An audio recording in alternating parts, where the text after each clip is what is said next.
But I'm an advocate for this rematch. Are you? I don't. Advocate. How do y'all two feel about it? I don't want to see it. I don't want. I don't want to see it. I think Bud only got a couple years left.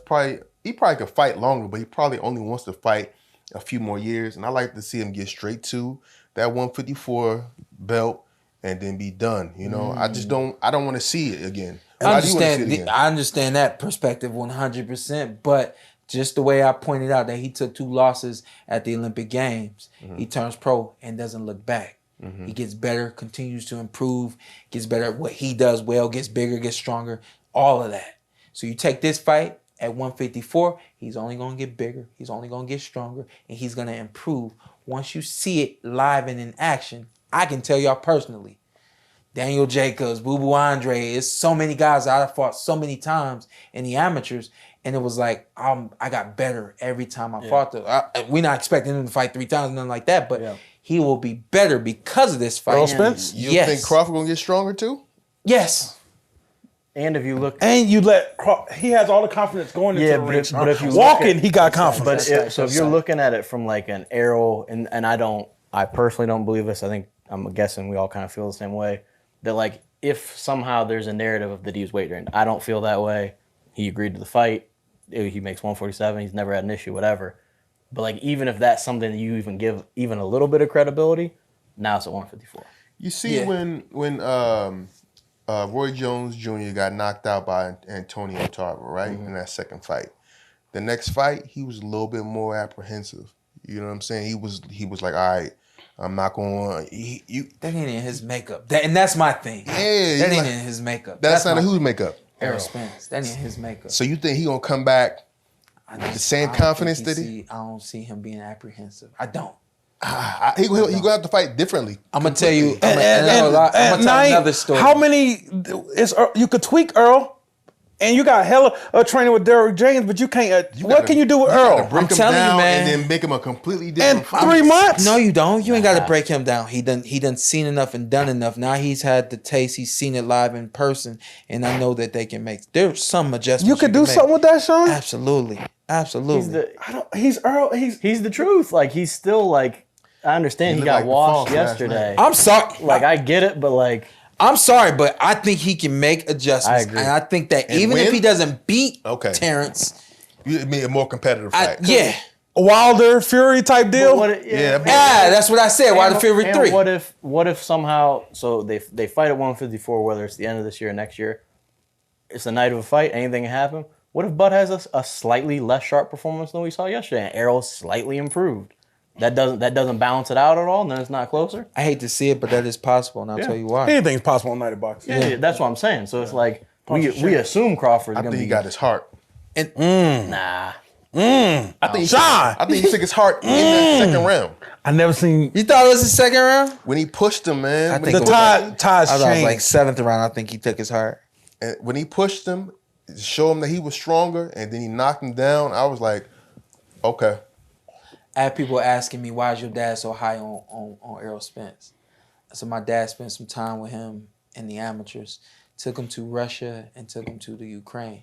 When he went to Russia, Errol, I think, might have been like 18 or 19 or something like that. He was young. He's in the ring with a Russian guy who's like close to 30, probably was like close to winning a gold, all that stuff. And this ain't nothing but a duel. Go out in the first round, as my dad called me. Go out in the first round, and it was this toe-to-toe battle, right? Comes back to the corner. My dad gets in the ring and says, Errol, why did you go out and go right after him? I think this round you should try to box a little bit more. Step around, use your jab. I got to make him feel me, coach. He said, what? He said, I got to make him feel me. I'm going to make him feel me. That's his mentality. I could be wrong, but I don't think you go from that. That was a terrible arrow, by the way. It don't even matter, man. It don't even matter. Shout out to here. First off, that's who was that? What's Maine?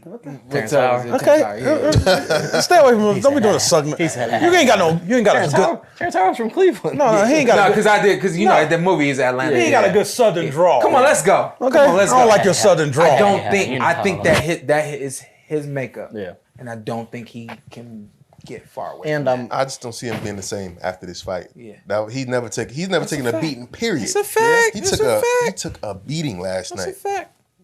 I don't see him being the same. I mean, some people, I don't know if you could say the same, but Shawn, the worst fight I always tell you I seen you was the Kell Brook, but Shawn was different after that. He didn't take a beating though. That was a jab. He had a jab sandwich. It was and a buffet with fries. it was a competitive fight. He didn't take no. Last night was a beating, bro. Yeah.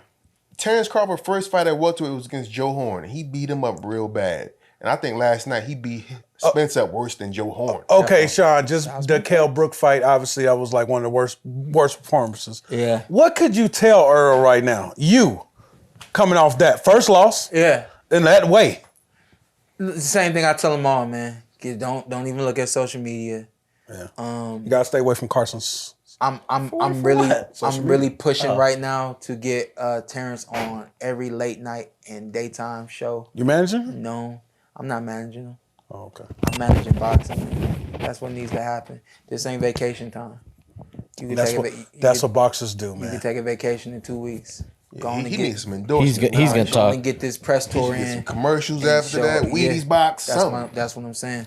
He's gonna talk so much shit when he sees But me. the other side of that is Errol needs to get off social media. He needs to rest. The best part about what Errol and who he is as a person, he keep his kids right next to him.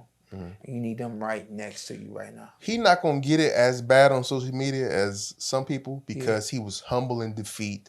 He stood there, and that was a long interview that Bud did. He stood there and waited, and he he did the interview. So I think there's a little bit of empathy for him. Social media it's gonna be memes, but he was humble in defeat, which is important. And he went out.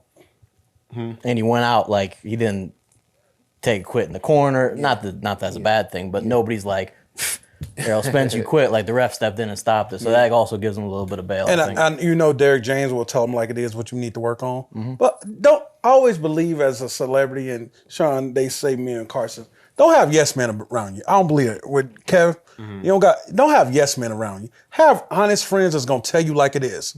Yes man is not gonna get you. Don't do nothing for you in real life. Well, it's nothing they could say yes about with last night, Yeah, people say dumb shit. shit. Gotta be quiet. But what you need around you is people who understand the space that you're in now. And to your point, Ant, I don't know, but I feel like he don't have people around him that know how to handle this. And I'm excluding mom and dad. I'm excluding Derek James, but I'm talking about friends wise. We're so used to seeing you be Superman that we don't understand that you just got kryptonite. We don't understand like what's happening now. What you can't afford is having other people looking like this. Because you looking at everybody, you need confidence from everybody. You know who might. His kids are gonna cry. He looks the way he looks. Hold them. And let they you said the Superman like thing. Only time I look at you as Superman is on fight night. Otherwise, you're my friend. Yeah. And my brother, and I love you. You know who might help, and not that the one has bounced back flawlessly from it, but look who is in Derek James's camp. Anthony Joshua. He's lost before. He can give him a little bit of that. Brian Garcia's there now. He lost. Yeah. And you got Frank Martin who hasn't lost, but Joshua you have ain't the other killer no more. Yeah, but at least Joshua can say, hey, here's how I dealt with it. And you can just kind of spitball ideas of it didn't work for me. Coming off a loss. But I think that there's nothing that you should offer right now, but like that support of I'm here if you need it is what it is. It's almost like somebody dying and somebody say, oh, they in a better place and all that. You don't hear none of that you can shit. say, you want to just like, let me just be alone with my feelings. Let me mourn this person and be there if I need you. And that's what he needs right now. Because everybody, hit him with, pat him on the back. That pat on the back will make you cry. Don't worry about it, man. That's like when you see it's like when you see get off me. It's like when you see your parents and you're already upset. You see your mom and you're just like, oh, damn it. Right. Yeah. You don't want to hear it. You just want to just let him just live, man. He did the interviews. Yeah. He was went professional to the post-fight about press it. conference. And just leave that man alone for a minute and let him get his thoughts together.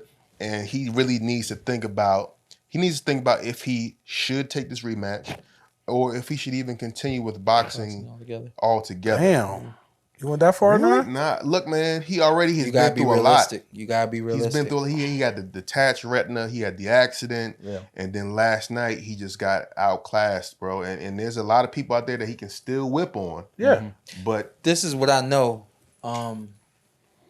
about humans and also about professional athletes. We have the tendency to look at lies and make them truths. So I'll give you one. For instance, his eye. Everybody's been told eye is good. I'm sure doctors have told him eye is good, all that. At some point, he's going to start to question, is my eye good? That's a lie. If everybody told you that you're good, you cannot afford to start looking at lies. You know what I mean? So I think the best thing for him is just to get away from boxing, get away from social media, be with your family, and don't even talk about boxing. Watch the fight whenever you feel like you're ready to watch the fight, and then come back when you feel like you're ready to come back. Like you just said, if you feel like you're ready to, you can't come back. You know. when you think is a good time for the rematch? How fast? I'm not crazy about the end of this year. Because realistically, it's gonna take physically. It's gonna take 2 months physically. Because again, like heal. but the stuff they all don't know. A month from training because of the training, Right. and then a month because of the night. Right. That was a hard night. And a night like that, you would be on like a 30-day suspension. So you get yourself 30 days, even if he wasn't suspended. Yeah, he was suspended because it was stopped. But then you could get yourself 30 days from the training. That alone.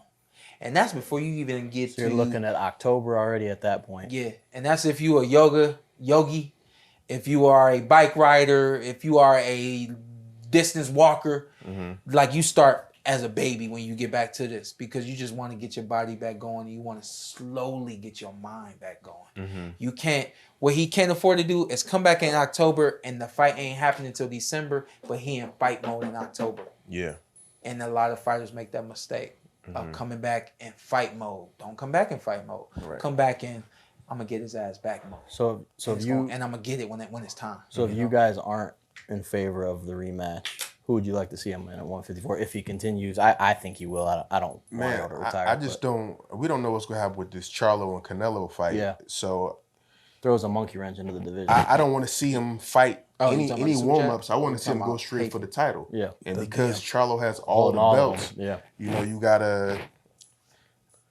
gotta just wait for that. I think. Yeah. Because I mean, who else could he fight at 154? Fundora, Oh hell nah. Stanio, they fought in the amateurs. Castaño is the dude that had to draw with Charlo, right? Yeah, and then lost the second time Right. around. That would be Okay, fight. a good first fight at 54. Yeah. Sparring. But Yeah. not talking about this Fedora. No. Will you read it? Or What are I'll you see what you goofy got. asses My doing, fault. man? And I did hear a lot about We Fundora. got I 20 did hear or that. 30 super chats we got to hit. Well, We're not gonna hit him. I'm sorry. Why We're not? not gonna hit him, but People money, but let's be real though. Why not? There's people money, What man. else do we have to close? So all right, Refund let's it. also give let's give Terrence Crawford the worst Terrence Crawford businessman his you credit. ever. Unbelievable performance. Yeah, Do what you want now. yeah. If you want to wait for Charlo after he fights Canelo, do it. If you're gonna fight Errol in the rematch, do Charlie it. ain't coming back to 54. I said it. That's done. But congratulations, shouldn't. He congratulations, ain't coming Terrence. back to 54. If Yeah, he congratulations. And I'll doesn't- see you soon, mother. If he doesn't, then that's going to vacate all 4 titles, and then Terrence will fight for one of them in his first What fight. about Tim Tszyu against Errol? Tim, I like Tim Against Errol? I told them no. against Crawford. You mean? No, I'm saying against Errol, another guy. For either of them, honestly, I guess. at Tim this point. Tszyu would be a great matchup. He's not going to win against Crawford, but I do like Tim Tszyu a lot. And He's been waiting, obviously, for the chance with Right. Charlo. right. I'd like to see him against either So of them. look, can this happen? Let me ask you a question. So let's say Charlo vacates after this fight with Canelo. Could the rematch be for a belt at 154? Yeah, absolutely. Okay. These are world championship Especially caliber because fighters. I think, correct me if I'm wrong, doesn't the WBO have, if you're the champion at the lower division, you're the mandatory? I've heard something like that. I don't You're know. like automatically He's the done that. mandatory at the next division. That's what he did for the 157, Against 147. Oren. Yeah, against Oren. Yeah. Now that would be interesting if they did rematch and it's for that belt at 154 for whatever belt it is. Yeah. I know you can't go for 2 vacated titles at once, can you? Can you go for multiple? Big Yeah, hitters? absolutely. Boxing. These guys, Boxing will can. figure it out. Yeah, It'll be for These guys can. it'll be for undisputed 154. Right.